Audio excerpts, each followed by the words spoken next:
السلام علیکم ورحمۃ اللہ وبرکاتہ۔ البشرا قرآن اکیڈمی میں آپ سب کو خوش آمدید۔ ناظرین کرام، پچھلے اسباق میں ہم نے نورانی قاعدہ کی ابتدائی اسباق سیکھے تھے۔ آج ہم انشاءاللہ تیسرا سبق سیکھیں گے اور حروف کی پہچان اور درست ادائیگی کی مزید مشق کریں گے۔ میری درخواست ہے کہ سبق کو غور سے سنیں اور میرے ساتھ دہرائیں تاکہ آپ آسانی سے قرآن کریم پڑھنا سیکھ سکیں۔ تو آئیے آج کا سبق شروع کر لیتے ہیں۔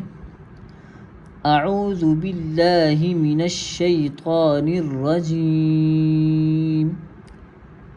بسم اللہ الرحمن الرحیم۔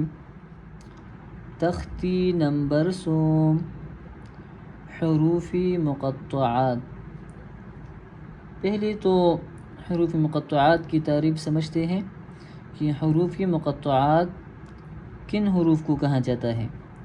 تو اس کی تعریف یہ ہے کہ یہ حروف مقطعات ان الگ الگ حروف کو کہتے ہیں جو قرآن کریم کی بعض سورتوں کے آغاز میں آتے ہیں، جیسے کہ الف لام میم وغیرہ، اور ان حروف کی معنی اور حکمت وہ اللہ ہی بہتر جانتا ہے۔ الف لام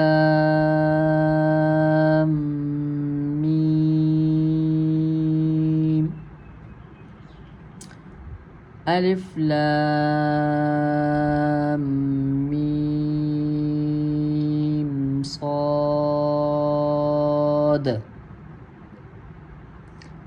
الف لام را، الف لام میم را، کاف ہا یا عین صاد، طه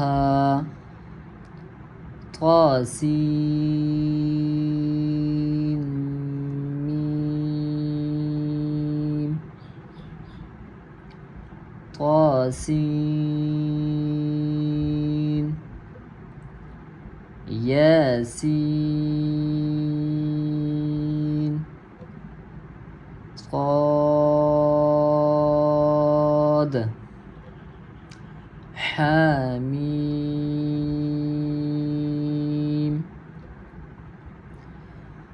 حامیم عین سین قاف، قاف نون۔ ناظرین کرام، الحمدللہ آج ہم نے نورانی قاعدہ کا تیسرا سبق مکمل کر لیا اور حروف مقطعات کے بارے میں بھی سیکھا۔ آپ سے گزارش ہے کہ آج کے سبق کی اچھی طرح مشق کریں اور حروف کو بار بار دہرائیں تاکہ آپ کی قرأت مزید بہتر ہو جائے۔ اگر آپ کو یہ ویڈیو پسند آئی ہو تو اسے لائک کریں، اپنے دوستوں اور اہل خانہ کے ساتھ شیئر کریں اور البشرا قرآن اکیڈمی کو سبسکرائب کرنا نہ بھولیے۔ انشاءاللہ اگلے سبق میں ہم نورانی قاعدہ کا نیا سبق سیکھیں گے۔ اللہ تعالی ہمیں قرآن کریم صحیح پڑھنے، سمجھنے اور اس پر عمل کرنے کی توفیق عطا فرمائے، آمین۔ جزاک اللہ خیرا کثیرا۔ السلام علیکم ورحمۃ اللہ وبرکاتہ۔